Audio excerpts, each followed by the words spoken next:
We then told the customer, we're going to cut off your electricity now, like 2 days in advance. And at the end of the day, we had to turn the power back on 3 or 4 times because they couldn't get their car out of the garage. And the networking of the energy industry, simply explained, is basically, I have 3 gummy bears, 3 people are hungry, so I just divide them up. But maybe I only have 2 gummy bears and only one person is hungry, then I basically put the other one into my storage. That one gummy bear until I eventually get hungry for the second gummy bear.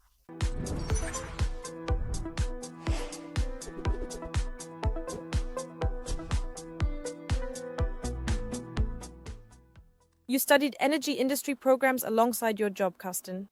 How did that come about? Due to my training at the Munich Municipal Utilities, I've actually always worked in the energy sector and found the field of general energy supply for tens of millions of citizens is very interesting. I then realized that I enjoyed working on it and simply wanted to learn more in that field. I didn't want to study something like automotive industry or logistics, but for me the clear focus was energy economics, and that's how I chose my degree program. How did it happen that you already knew in school that you really wanted to go into energy economics? So it was actually less about school and more about the profession of electrician, which I was looking for. I didn't want to work at a typical small electrical installation company. So I looked for a larger training company, and that happened to be the Munich Municipal Utilities, which offer their own training workshop where you can really learn a lot. And as I said, that's how it happened. After working at the municipal utilities, I saw what it was like, how varied and interesting the profession is. Even during the apprenticeship, I still remember being at the Allianz Arena. Back then, the Allianz Arena didn't even exist yet. We were the ones laying the power supply there. It was just fascinating to experience something like that at 16 or 17 years old. And with that, for me, the path into the energy industry and electricity, so to speak, was set, at least as a first step. And that's where my interests lay as well. And after that, you switched to consulting. How did that step come about? And maybe you could share another exciting project here? Well, during my time at the municipal utilities in Landshut, I always had dealings with consultants, and I always thought, oh my God, they know everything. I want to be like that too. It's kind of like when you go into a hospital and see one of those demigods in white who knows everything and is an expert in every field. And I thought to myself, that's what I want to do too. So advising people, explaining how things are done instead of actually doing them yourself. Let's put it that way. And so after my bachelor's degree, I decided to go into consulting once I graduated. And I think there were quite a lot of exciting projects. One particularly interesting experience was when we started from scratch, so to speak, with a blank sheet of paper for a major European energy service provider, aiming to completely rebuild the business for heating and operating cost billing using entirely new digital measuring devices. And, going up against the established players in the market. The project then lasted 1.5 years, and as consultants, we actually started out installing the devices ourselves, screwing them onto the walls, finding various manufacturers, until we eventually managed to roll it out on a large scale. And that was really sort of, from strategy development to rolling out the strategy, it was the most exciting project because it involved so many different aspects. Apart from that, there were many other exciting projects with clients. Okay, so what really excited you was actually being involved in the entire project, seeing the different facets and carrying them out as well. Yes, exactly. Really starting with a blank sheet of paper, a business case and a proof of concept, all within about 3 weeks. You simply proved that it works with the technology you wanted to use. And then the goal was to really scale it up. And then you had to select all the processes, IT designs and device providers. And yes, it was super exciting back then to actually manage the project from strategy all the way to delivery. And how is it, so to speak, at the municipal utilities? First looking at the consultants and then becoming a consultant yourself. Is there anything surprising that you didn't know would come your way? I think, like pretty much everyone who starts out in consulting, there are a lot of things. I say that because you don't really realize what skills are involved when you work at the municipal utilities, or at least you don't notice them as directly. So how do I build a presentation? How do I structure topics so that complex subjects become simple? That's something you really have to learn, because when you're an expert, like at a municipal utility and in your own field, okay, then you always recognize the complexity, but it's hard to break down or simplify that complexity. And that, I would say, is really a core task of a consultant, to bring in the perspectives you've gained from different companies and to provide new impulses. And yes, I think those were the main points at the beginning. Well, you're no longer in consulting today. You're now at a European energy service provider that has a wide range of different services in its portfolio. Are there any particular services that are especially important to you, and if so, why? So ultimately, the fundamental core business of the energy service provider is truly the heat supply for apartment buildings and larger properties. And from both of these important perspectives, this is a very key driver of the ongoing energy transition.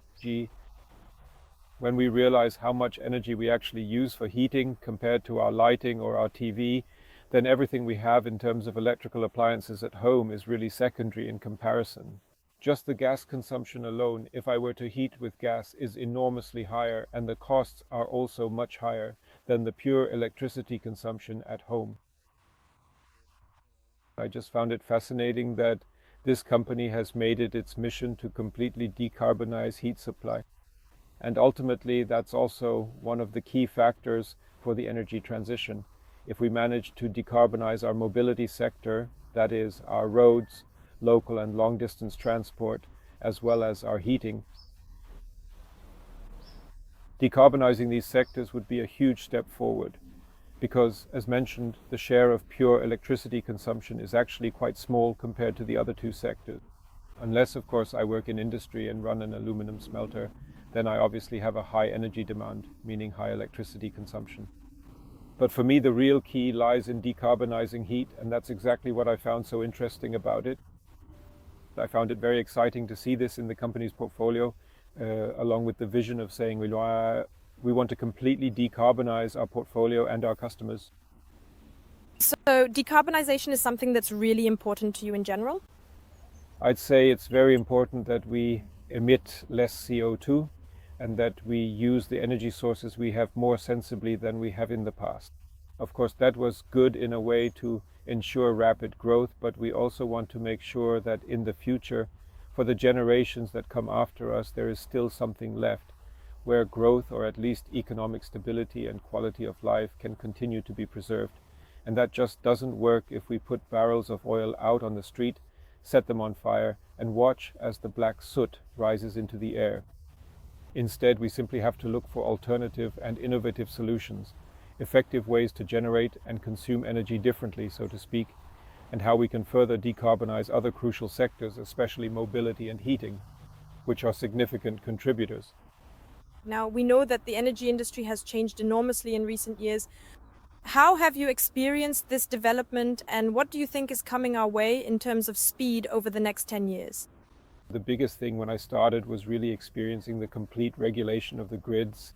Before that, we had unregulated, or rather monopolistic structures, and then came regulated grids. So just the fact that we created competition within a monopoly was a huge step.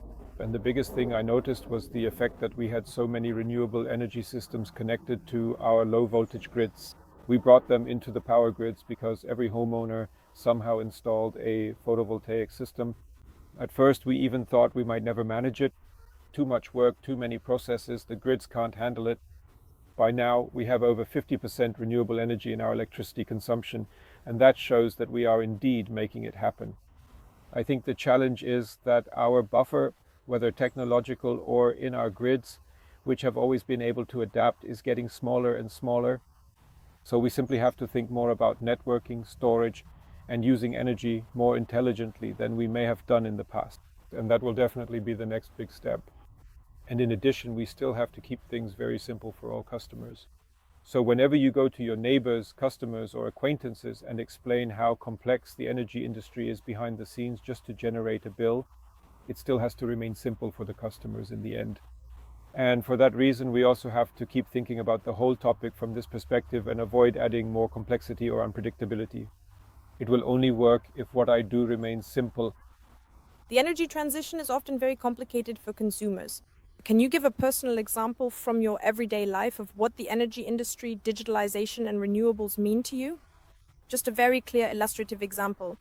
The simplest and most straightforward example is the harmonious integration of various renewable energies, or let's just take the specific example Of course, this doesn't necessarily apply to the entire global population, but generating this crucial harmony and seamless integration between the distinct sectors of electricity generation, heating provision, and mobility solutions can really be effectively and clearly illustrated in the practical context of a typical single-family home. With an electric car, a heat pump, and a PV system, where networking on a small scale works in such a way that I can almost supply myself autonomously. So I can say my PV system charges my car, and if I'm cold, I can use my car to power my heat pump. Because how many kilometers do you really drive with your car each day? Do I need a fully charged car? Or is it half empty?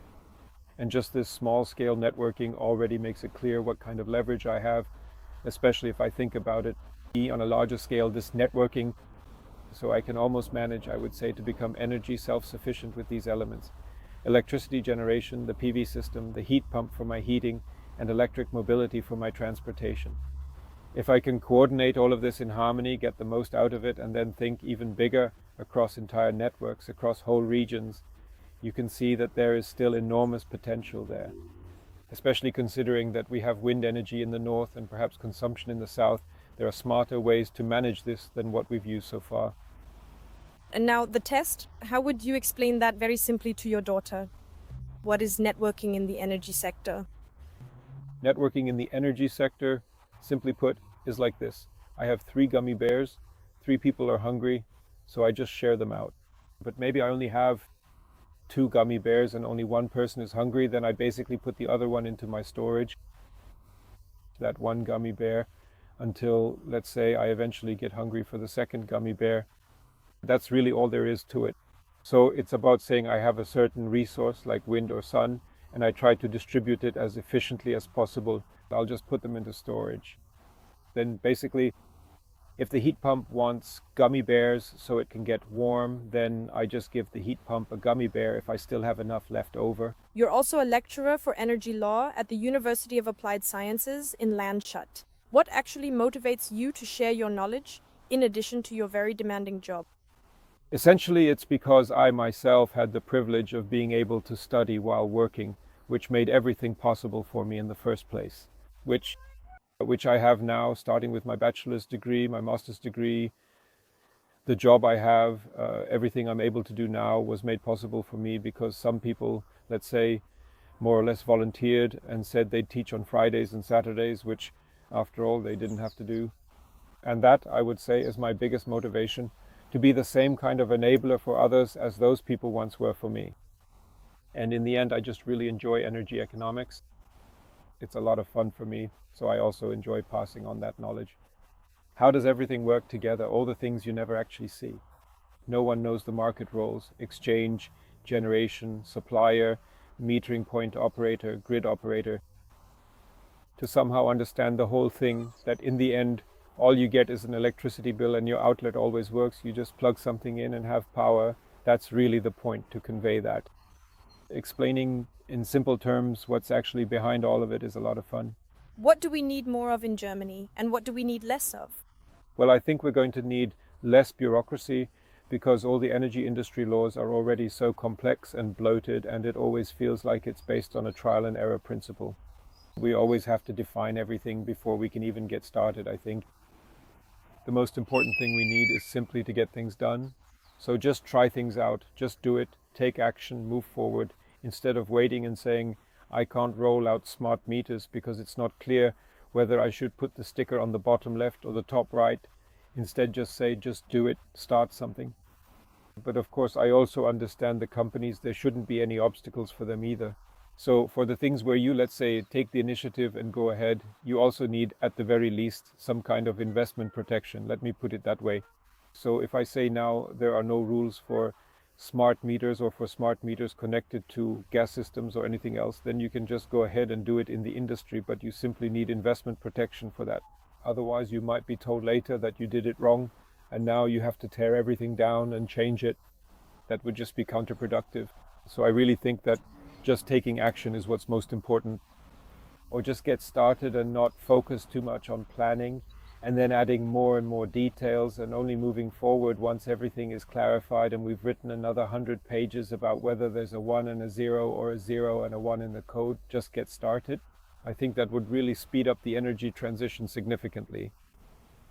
In the end, it's truly important, or at the very least, absolutely essential to fully understand that I personally and firmly believe one of our most crucial key industries in Germany in the foreseeable future will undoubtedly be found within the energy sector, because we've genuinely gained a significant amount of valuable experience there.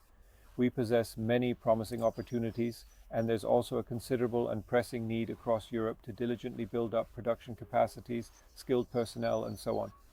That's precisely why we urgently need to start taking decisive action right now. Politically, because this is going to be the growth sector that could potentially even replace the automotive industry as the mainstay of our economy. Just getting started, that's something your students could do in the future as well. What advice would you give your students for their professional future? Basically, the most important thing is to really stick with what truly interests you or what deeply excites you.